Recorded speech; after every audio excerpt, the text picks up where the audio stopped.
Hey, this is CJ. And I'm Reimy. And you're listening to Jam Chats on BYU Radio. Today's guest, Dominic Moore. Got Wilson, I'm on your house red. Oh, Scott Wiley painted red. Walk out to me, step onto water and walk with me. I am not an angel or a demon dream.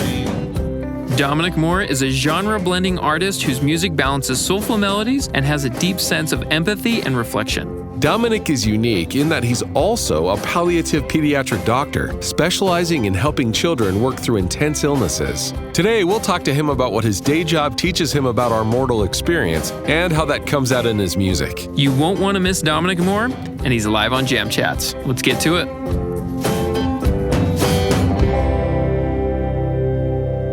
Dominic, welcome to the show. Thanks for having me. It's good to be here. Let's get right into it. Let's talk about maybe the beginning. Tell us all about you and everything about Dominic Moore. Oh, man. So I grew up loving music, and I grew up with parents who loved music and encouraged us to love music.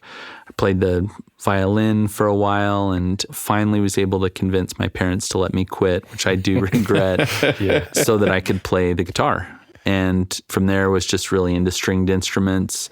Got to just be immersed in music and bluegrass and people playing in local bands. And that led me to thinking about making a record. And so I made a record when I was 16 years old with my younger brother who was 12.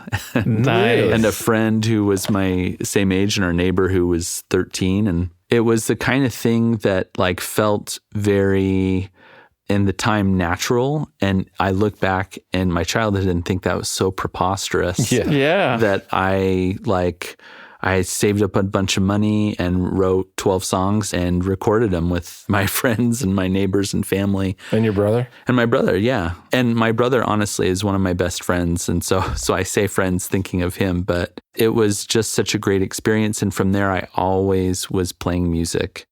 How would you describe the scene back then in the 90s compared to now? Or another question is, how has music changed for you since then to now?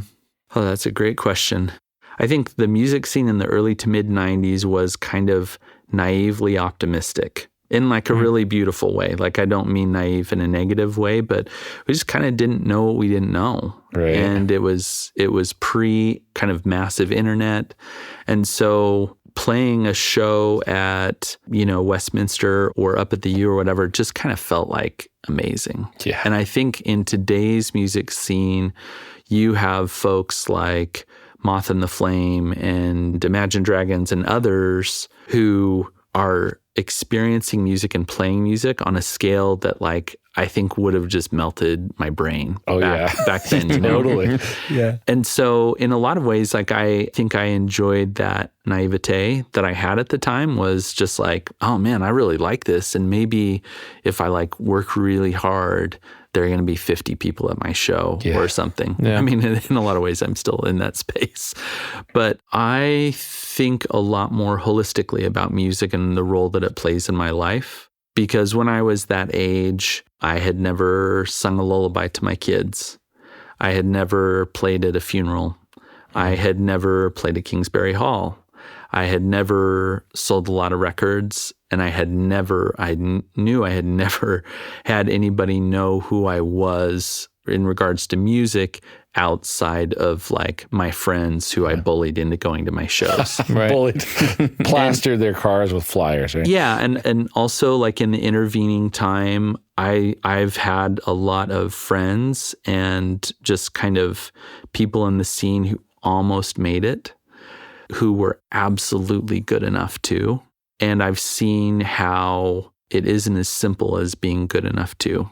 Oh, for sure. And so I think for me, music and my engagement with music and my honoring of other people's engagement of music has become a lot more expansive than it was previously, and has included moments as small as having a great moment with your child or with the person who you love singing to them, and has also included things that have been a lot more anonymous or large, like those big shows at Kingsbury. That's a wonderful answer. Dominic, we can talk all night long, but we do need to hear some music. What's this first song you want to play off your record? So this first song comes from my most recent record, which is a few years back, called The Middle Ages. It was called that because I recorded it as I turned 40. And it was almost called Failed Hymns and Love Songs because there had been a time of kind of an open call for hymns for the LDS Church, of kind of new hymns for children and for adults. And I tried to write a couple, and I ended up liking the songs, but like knowing that they would certainly not work for this open call and this project, which is, I think, kind of a good summary of my songwriting. I rarely write the song that I'm trying to write, but I eventually write a song that I feel connected to. And I thought that it would be interesting to teach kids a little bit more about the story of Paul, who started off as Saul, partially because I think it's a really important story for a couple of reasons. One is that it seems like there is a chorus of voices that tells us that like change is not possible. Like who you are, I'm 30 or I'm 50 or I'm whatever, and I'm not going to change this who I am. And I think that that is really disempowering for kids to hear. I think it's disempowering for people in general to hear. And I don't believe that. I believe that it's hard to change, but I do believe it's possible to change. And I also thought it would be an interesting song to teach kids about Paul because it is such a weird gonzo story. Like, it's like, it's weird, right? Like, he's like hurting people, going around like fighting actively against the early Christians, and then has like this conversion moment on the road to Damascus and like fully becomes like a different person. And goes through all the same persecutions that he put others through, and said, I am not ashamed of the gospel of Jesus Christ, right? And some of the translations of that ashamed is I'm not disappointed by. So he goes through this huge life transformation. He makes a choice to do something that he feels is right. He is absolutely pummeled for it. And then one of the things that he says most famously is, I'm not disappointed by my choice. I haven't been let down here. I didn't get ripped off. And so I wrote this thinking, maybe this would be a fun thing for like kids to sing. And I wrote it and I liked the way that it turned out. And I realized that most primaries throughout the church would have very little interest in singing this song or having it, but I still just had such a fun time with it. So this song is the story of Saul, who became Paul. Let's hear it. Love it. This is off the album The Middle Ages, and this song is called This is the Story of Paul, and this is Dominic Moore here on Jam Chats.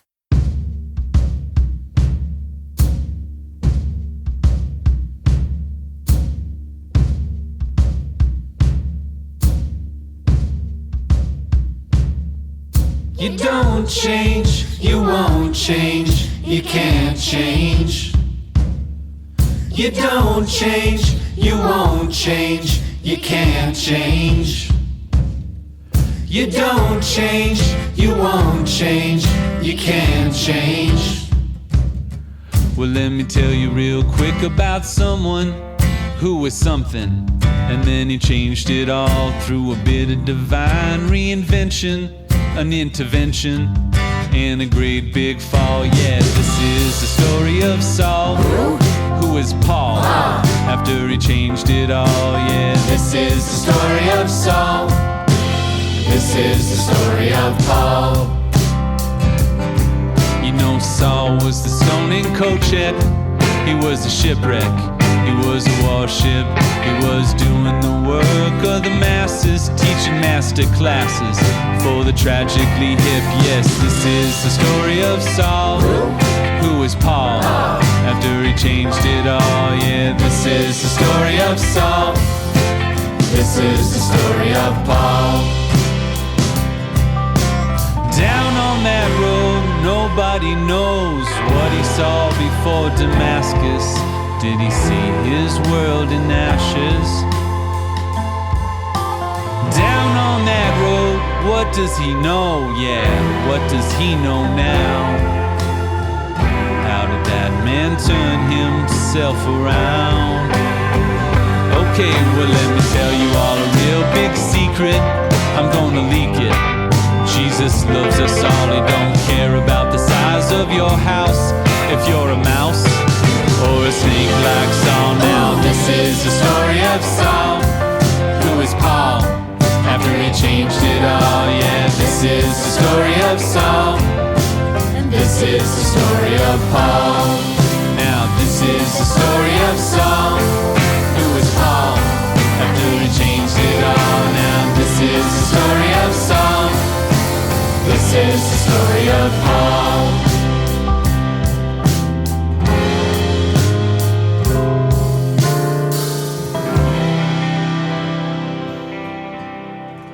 That was awesome. That was groovy. That was fun. Great vibe on that one. Dominic, I love the kids in the background. Where did you get a group of kids?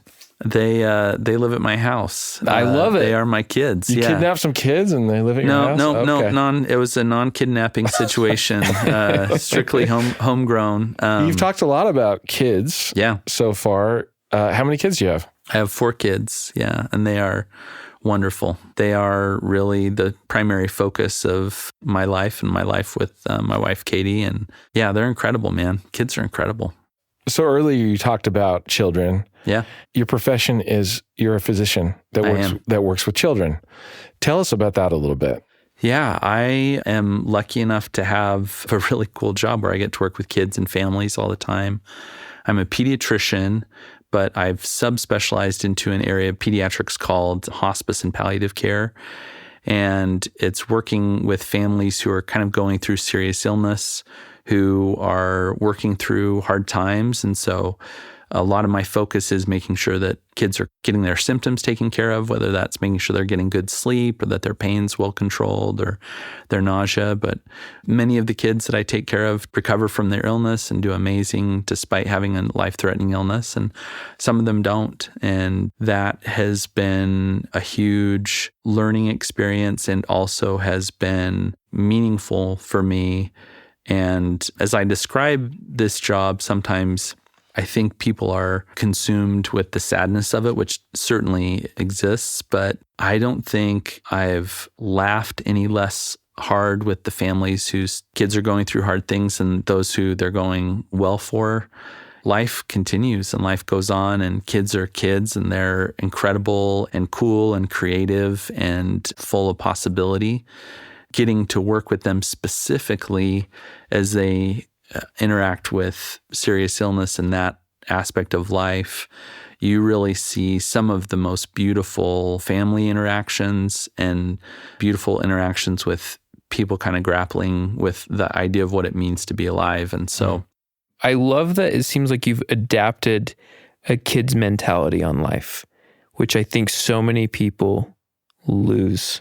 Tell me, how have you accomplished that and been able to rise above the adult part of life, if that makes sense? Yeah, I think part of what's actually drawn me to pediatrics is that I am a pretty childish person and childlike. So I love the things that kids joke about and kind of their ideas. But one of the things that is a cornerstone of palliative care in both children and adults, because I do occasionally take care of adults, is figuring out what brings a person joy in life. And figuring out what makes them feel hopeful or excited. And the truth is, even in really dark times, and I do not shy away from having serious conversations also about what scares people and what makes them afraid. But even in those dark times, when we're addressing those things, there are still all of these joyful moments. And I think the other thing that keeps me joyful, frankly, is feeling the pain when I need to feel it and feeling the sadness when I need to. Because I'm sure that we've all had experiences that are really hard.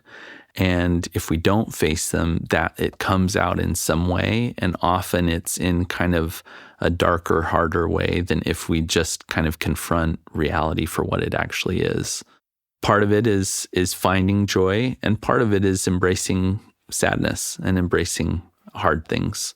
When you embrace that sadness, how do you take that home and not let it consume you? Because I can imagine working with these kids and how sweet and special they are, and you probably grow to just love these kids and your patience and that.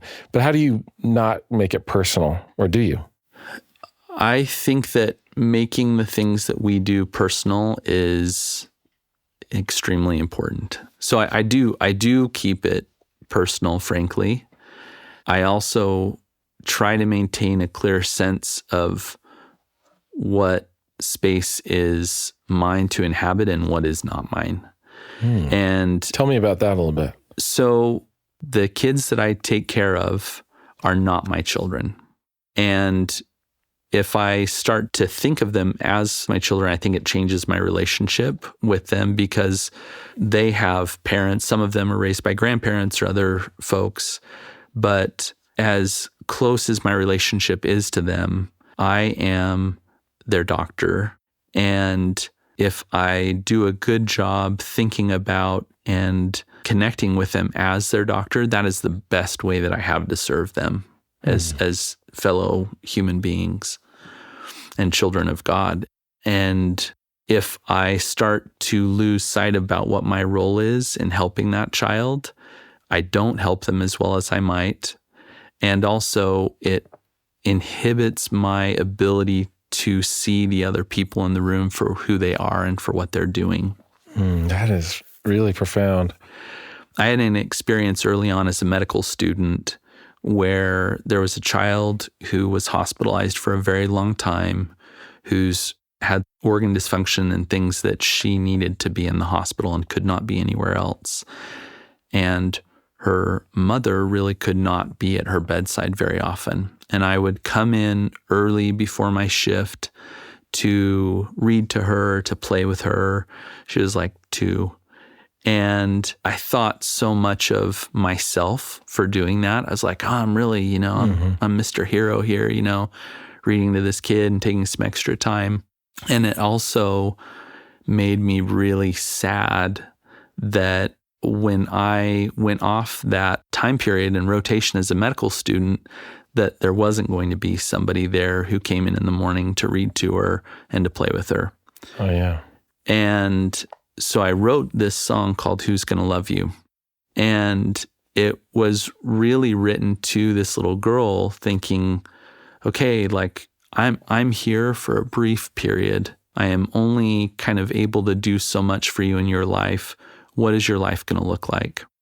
And I wrote that song, and I don't know if it was days or weeks after that. And I came in a little bit earlier, and the nurses who were on night shift were coming off, and they were getting her dressed in like these new like princess clothes that they had bought her. So this little girl, in addition to having a mother who loved her very much and who was there as much as she could be in a hard situation, she had these nurses, she had all these people who loved her. And because I was not thinking in kind of an expanded way about where I fit in her universe, I missed all of that. And it really taught me a lesson about how we all interact with each other in this world, and that while every individual is important and the impact that we make is very important, there is so much more going on around us than we can ever appreciate. And so I still feel this song, and I still think about it. And when I hear it, it is a good dose of humility. In kind of as hard as I work and as seriously as I take my job, the limitations on what that job does or can mean to anybody, and how much more I should be focusing on the good that is happening all around me than necessarily the role that I have in that moment that's in front of me. Wow, thanks for sharing that. I'm just learning from you right now through this. I'm just like trying to write this stuff down. I know, in my mind. right? We should listen to this one. Let's listen to it. Everybody, this is Who's Gonna Love You by Dominic Moore. You're listening to Jam Chats on BYU Radio.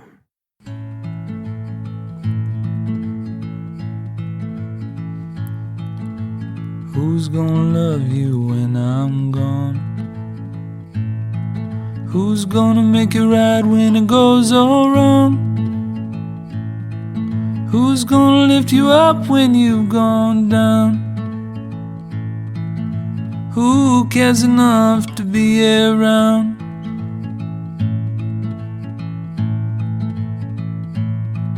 Who walked the road without an end? Who's gonna leave them all to be your friend? Who'll let it fall away when the dice are thrown? Who'll help you sift the seeds you've sown? 'Cause I won't be here very long, like the dust I blew in with the welcoming storm. I know it's a place you can go. I know someone to give you shelter from the storm.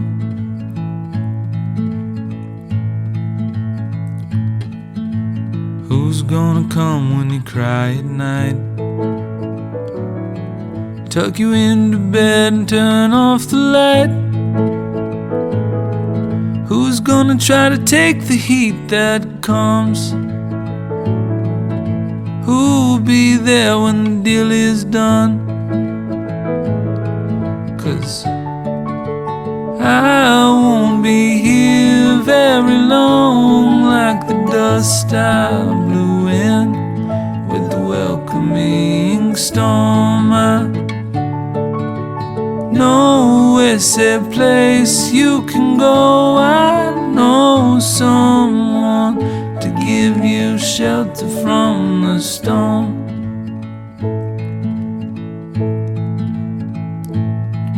Who's gonna pick you up each time you fall? Who'll stand for truth and who'll stand it all? When the wind blows long and it blows loud, who'll run away and who'll be around? 'Cause I won't be here very long, like the dust I blew in with the welcoming storm. I know it's a place you can go. I know how to get you some shelter from the storm.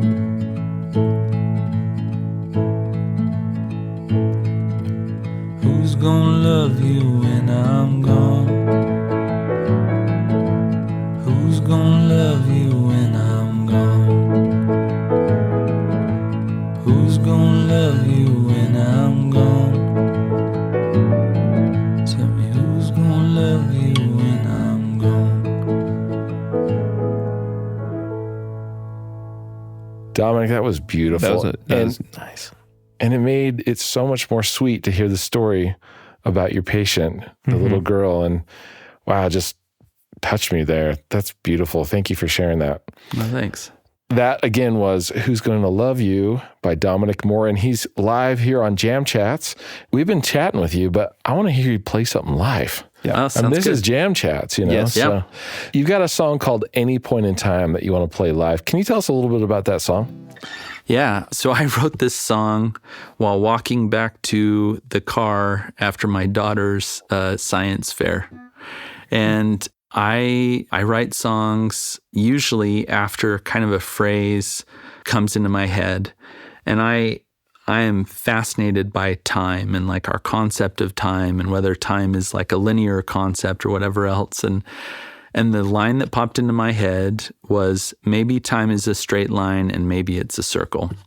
And I just knocked that around in my head, and my wife and I were walking back to the car.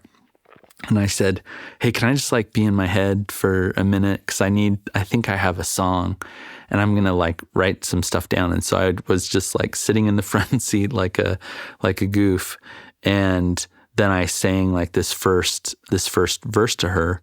And in addition to kind of the theoretical concept of time, I also just thought, what even matters about time? And it's our relationships. And that gave me the first line of the chorus, which is, I'd go back to any point in time with you as long as you were there. So that's what this song is. Well, let's dive right in. Everybody, this is Any Point in Time by Dominic Moore, live in the Jam Chat studio.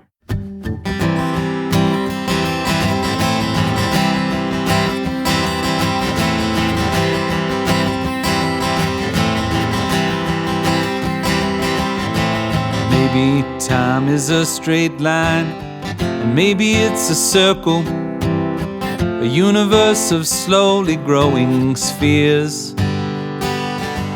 And maybe time is plainer, and I am here both now and later.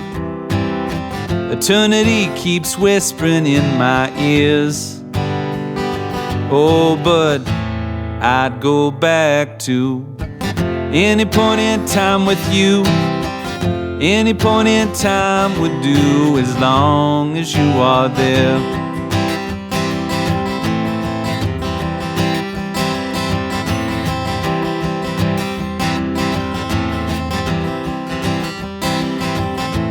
Time can walk or crawl or drive. It can fly or take the 405. It can whisk me up that foggy 99.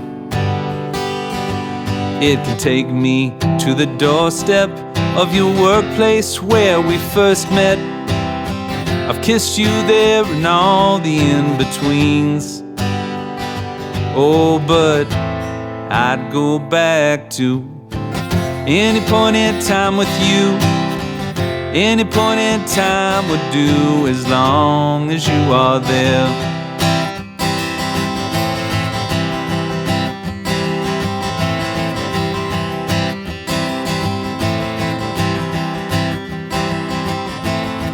Time has been my enemy, it's also been my friend. I punched my share of clocks, I've chased them too.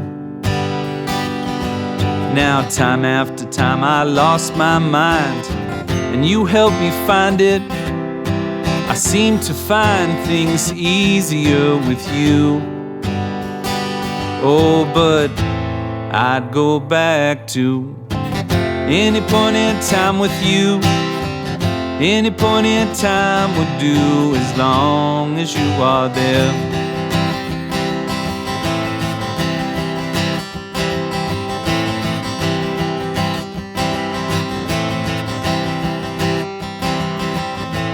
This is me when I was 3.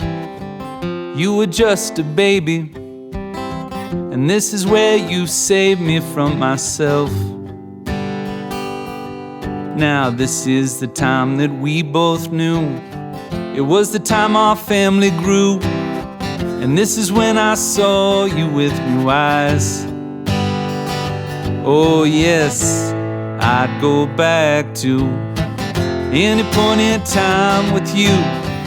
Any point in time would do, as long as you are there.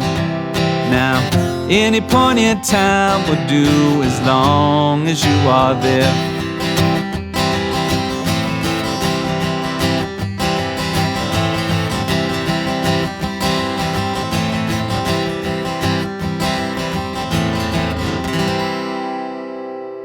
That was Any Point in Time by Dominic Moore. That was amazing. That was great. That was awesome. Thanks, guys. I could hear a little Bob Dylan in there. Are you influenced by him? Oh, man, I love Bob Dylan so much. I could hear a little Bob Dylan in that song. Your music is very eclectic, though, I think. I mean, I think it's totally original. It's different. Yeah, it's not. I don't listen to your music and say, you sound. I mean, I mentioned Bob Dylan, but I don't think you sound like anyone that I even know. No, it's hard to sound original, and that's kudos to you for sounding original. That's very nice of you. Thank you. So you got a song, Dominic, on here on the list called Pocahontas. Yeah. Tell us about that one, and you're going to play that one live for us. Yeah, so that's another example of kind of the first line of a song coming into my mind. And sometimes when I'm tired, I was driving home from a shift during my residency at Phoenix Children's Hospital, and I was right next to the highway, and some person had done a bunch of graffiti. I was just thinking about graffiti. I was like, why do people do graffiti? And I realized they're telling a story. And maybe it's maybe it's not a story that I can always tell, but so they painted a story. And as I'm sitting there like at the stoplight looking at it, I was like, painted a story, painted a movie. Oh, you painted a movie on the side of a building. And okay. So like you're putting your story up there. And then I thought through kind of the different storytellers that I know. I have a very eccentric grandmother who is a great storyteller.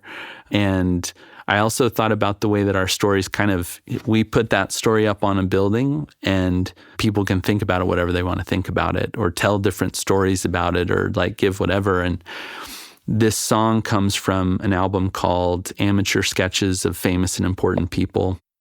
As I was thinking about which famous and important person should be connected to this song, I thought about Pocahontas, who really lived kind of this rich and interesting life that we know a sliver about. And somehow her narrative became not her narrative. And we get to know her through Lewis and Clark. We get to know her through these different settings, or this like different mythology of the American West and American history. And so that's how this song became Pocahontas. But it's really about our stories and how we try to tell them and how they sometimes come across. Dominic, that was a perfect intro to this. Let's have you play this one live. This one's Pocahontas, and you're listening to Dominic Moore live on Jam Chats.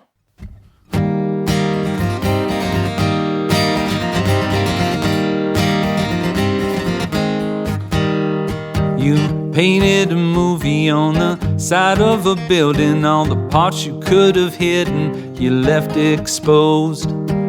Rewrote your history, then took out all the tragedy, enunciating highs and mumbling through the lows. You know that all we have is who we are.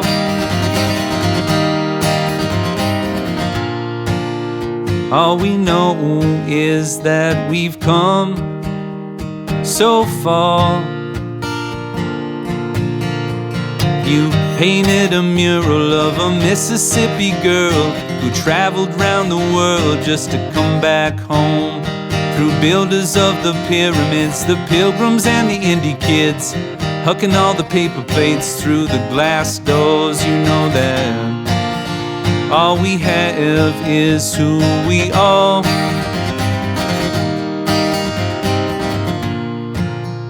All we know is that we've come so far.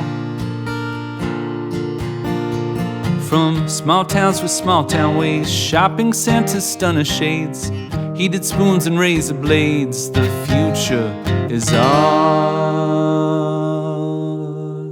Pocahontas by Dominic Moore, and that was live on Jam Chats.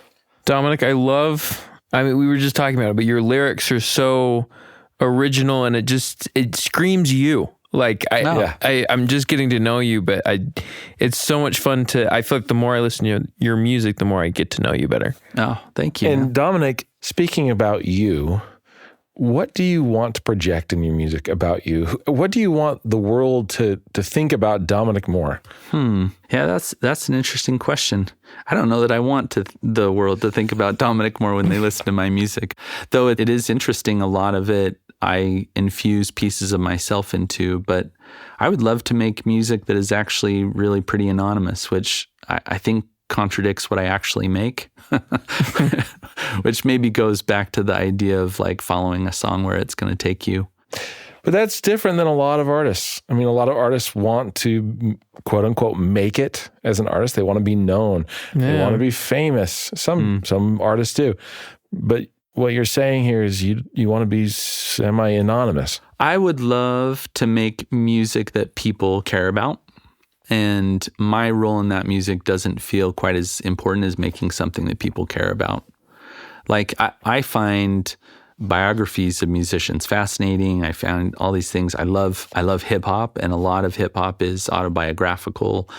I think about Jay-Z. Like, I wrote a song about how Jay-Z mythologizes himself a little bit, that it has a long title. It's "Thank You, Sean Carter, for the beautiful self-portrait that you've donated to our museum." And in a sense, because you're right, so many people, the work that they do that's beautiful, amazing work is in a lot of ways self-portraits. But I think as much as I want my music to communicate things that I value, I have always found it a lot more powerful to have a song capture an idea or a feeling or something else. Like, I really like Peter Gabriel's music, right? Mm-hmm. But when I listen to Washing of the Water, I'm not like, man, I wonder where Peter Gabriel was at when he was writing this, you know? Like, I listen to it and think, this is such a beautiful expression of love and pain and loss, and I'd love to make music like that. I feel like I'm noticing a theme a little bit, that when it comes to music, you're very selfless. You want to share it with people for them. You want to maybe encapsulate an emotion or a feeling that you want to share with people. Why do you feel like connecting with people with music is so important to you? I think music is one of the first ways that I felt connected to other people. I remember like being in the Salt Palace and hearing Burning Down the House come on the PA and just have people lose their minds, you know, just like be so stoked. Yeah. Or being, you know, at a good dance party, or even whether it's in church or any place else, joining voices together with people. And I think music is a lot of things to me, but connection is one of them. And I've been lucky enough to play music with people I really love and who have treated the things that I write with a lot of tenderness and respect. It's kind of like a self-reinforcing cycle of connection, honestly. We've asked a couple other artists on the show this question, and I want to ask you about success. And tell us, what is the measure of success for you as a musician? So I think as I've gotten older, I've had kind of a more expansive sense of success and what that is.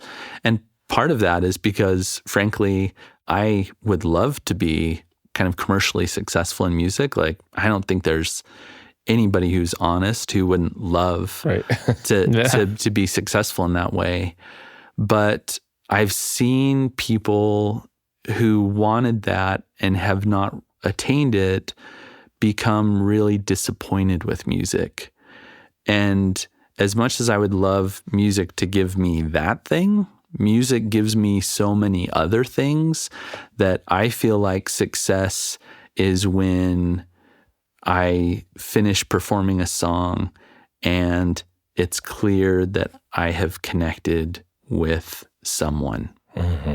I feel success like that Amish quilter who like looks back at what they created and is happy with it. And again, like, I would certainly welcome if music wanted to do other things for me, but at this point, that feels greedy. Oh, I love that answer. I think we need to get into some more music. We do need to get into some more music. Dominic, you've got a song called Elizabeth Kubler-Ross. Can you tell us a little bit about that song? This is actually one that from that same Famous and Important People where I started knowing who I was writing about. Oh, okay. So Elizabeth Kubler-Ross described different responses to grief, like when people say, oh, you're going through bargaining, you're going through anger, you're going through everything else. That was Elizabeth Kubler-Ross. And as she got into her later stages of practice and everything, in addition to being recognized as kind of a genius, she also started to think about like spirituality and the people that she had taken care of, and kind of in certain ways lost favor with some people for like saying like, oh, I feel connected spiritually to the people who I took care of and like to dead people. And she would kind of find like these different connections, like, oh, I saw this like bird that was outside, and that was like this person's favorite bird. But at the time that I wrote this, I was going through my training in hospice and palliative care, and I realized how much meaning making happens for people when someone's very sick. And some of it is like very clear to me how people go from point A to point B in meaning making. And sometimes it makes no sense to me, but I don't care because it's not my meaning, it's their meaning. And so this song starts with kind of thinking through the different things that people find symbolism in, whether it's like the location of their birth or a number 7 or like having a palindrome or like all these things that in reality, the meaning that is made is inside you and it's very personal and it's not available to me. But I also have my own meaning and I have my own connections, whether it's with the person I love or anybody else, and that's okay and kind of great. And Elisabeth Kubler-Ross has been dead for decades. Her son, Ken, reached out to me and was like, hey, I heard this song. I really liked it. I listened to it. Anyway, it was kind of also like a fun connection with someone who had passed away through their family and through kind of that meaning making. Because for him, in our interaction, it was very clear to me that being his mother's son was important to him, and important that people appreciated who his mother was and why she was important to the world. Well, this sounds amazing. Let's listen to it. Everybody, this is Elisabeth Kubler-Ross by Dominic Moore, and you're listening to Jam Chats on BYU Radio.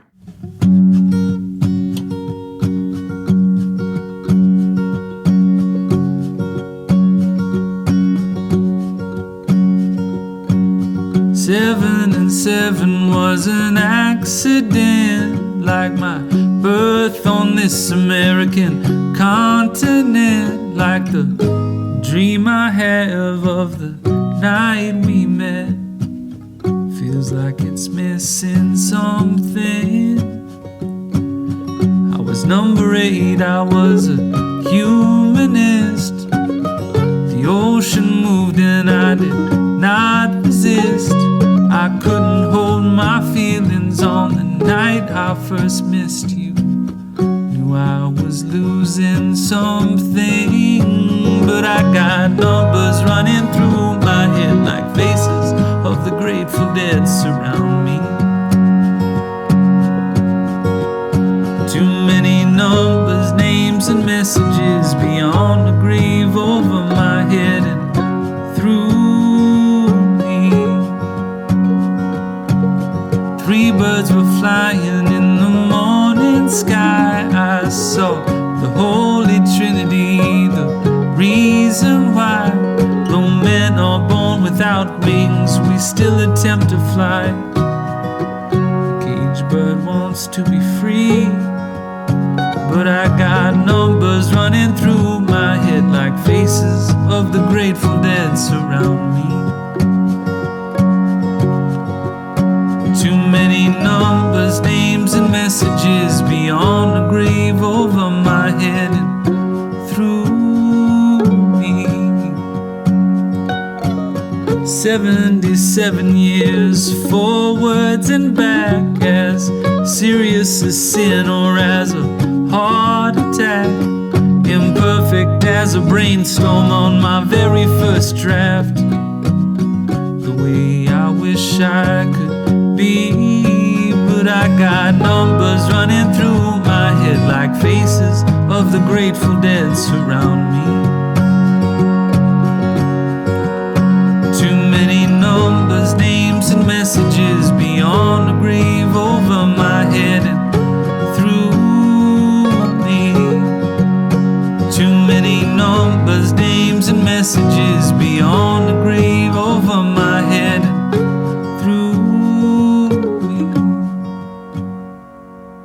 Dominic, that was awesome. I love that melody. I loved everything about that pump organ in there.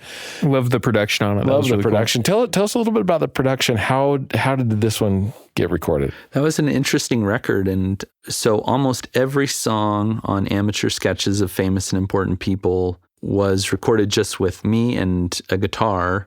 And then I would take the files and I would send them to my friends, and I would just say, hey, look, this is like a sketch I put together, and I would love to hear what you hear when you listen to this song. And so that pump organ is Brian Hardy, who's incredible, and Mark Smith is on the mandolin there. And they both, I had no idea what they were going to record, but they recorded it and sent it back, and it was just beautiful. It's just what the song needed. So that was really fun. That's a really cool way to make a record. It's just a lot of trust, though, like to kind of send it out. And you're trusting your friends a lot. That's awesome. I do. I mean, I do trust them a lot. And the honest truth of it is that I realize that a song can only go so far with me, and that at a certain point I need to let that be open to the influence or to the ideas or to the talent of other people. And this record, and really all of my records, are an example of that, and how when you work with people who you trust and who treat your songs with a lot of kindness, they always come out better. I have no example of it not coming out better. It probably has to do something with your relationship with them, right? I mean, not only do you trust them, but you probably love them too, and they can feel that, and not to put those words in your mouth. No, I love my friends. Yeah. Well, Dominic, this has been really fun getting to know you. Just like Reimy said, there's a flavor to your music that's very you, and very original, and your kindness really comes out in your music to me, and in what you've been talking about. And I can tell you're probably a pretty amazing doctor too, by the way that you talked about children and how much you love them and put into your relationships. Tell me about what relationships mean to you. Oh man. I mean, yeah, it's a good big question. I think that through our relationships, we get to experience another person who is amazing and who is, I believe, a child of God. And I think we also, in our relationships, get to be challenged in ourselves. Sometimes we need to be reminded that the other person is like holy and special. Our relationships teach us about other people. I think they teach us about ourselves. I think they teach us about spirituality and divinity and potential and possibility. And also, that's like very ethereal. I'll also say my relationships are fun. Like I have so much fun with my wife. She makes me laugh harder than anybody else. And I love to laugh. That's rare sometimes. In how long have you been married? 21 years. Yeah, and you always hear about that, oh, we've been married forever. We're like an old married couple. And they're insinuating that, meaning you're not having any fun anymore after 21 years. And you say you're still having fun. There is nobody who I would rather be with or be around. And I will also say being married is also about being confronted fairly often with your own shortcomings. That's for sure. And man, that's not fun. So there are pieces of marriage that aren't fun. And I'll say that is not my wife's fault at all. It is usually because I've confronted the limitation of who I am and my ability to show love to other people and to really accept the world as it is around me. Well, that's really awesome. Inspiring. Dominic, you are a diamond in the rough when it comes to songwriting, and I can just tell what a great person you are. This has just been really, really fun, and I've learned a ton from this interview. Thank you for being here. But before you leave, we want to hear one more song from you. Give us one more. So you've got Cadillac Diamond that you said you want to play for us. Tell us about this song. Oh, I see what you did there. Diamond in the rough. Yes. That's clever. Get it? Thank you. I am a dad of 5. There you go. That's good. It's good. You guys, I love puns so much. I love puns so much. So much. Dr. Moore, give us more. Yeah. There you go. Bingo. Yeah. Something like that. Man, you got this for days. Come on. You got it. So this is a song that I wrote right after my wife and I moved to New York City. And it all started with the phrase, my lady is hotter than a New York summer, because we moved there in the middle of the summer. And let me tell you, I do not endure high temperatures and humidity in a very graceful way. And so I felt like my brain was being melted. But also, I just was like kind of lovingly teasing and flirting with my wife and said that. And I thought, oh, that's kind of fun.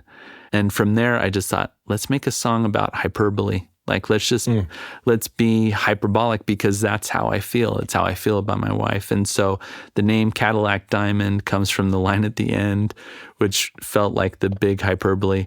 My lady is finer than a Cadillac diamond. So there's a diamond, and then you make it the Cadillac diamond, and she's even better than that.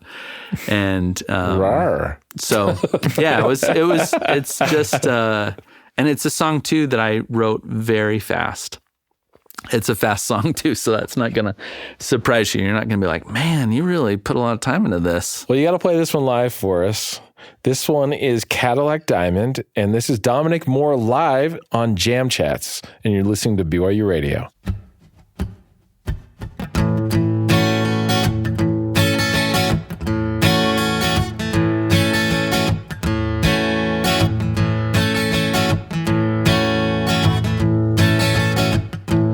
My lady is nicer than a clear spring morning.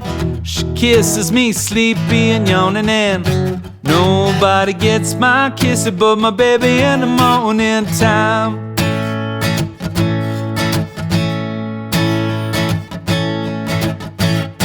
And my lady is hotter than a New York summer. She calls me up asking a question about when I'm gonna be home, baby. Well, I wish it was all the time. Well, I love rock and roll, but ain't nothing on the radio good as my baby, and she wants me at home, and I tell her that that's just fine. Now, my lady is finer than a Cadillac Diamond, driving around on a rhinestone island, and nobody gets my kiss but my baby is all the time. Nah, nobody gets my kiss but my baby in the morning time. Yeah. I know we don't clap on this show. We don't clap on this show. But that one's worth clapping for. Oh, thanks, man. I love that line. That's hilarious. Hilariously Thanks. good. Thanks. Well, Dominic, this has been such a pleasure to have you on the show. Where can people find your music? Where can they find you? So really anywhere that you stream music, Spotify, Apple Music, all those sorts of things. A lot of my music is under the name Dominic Moore, but some is under the Lower West, and some of it is with the Lower Lights. Well, let's wrap this one up. This has been an amazing show. Thank you, Dominic, for being on Jam Chats. This was for a lot chatting, of fun. and I've learned a ton, like I said. Nope. So let's put a button on this one. Everybody, thanks for listening. I'm Reimy. And I'm CJ. And I'm Dominic. And this is Jam Chats. See you later.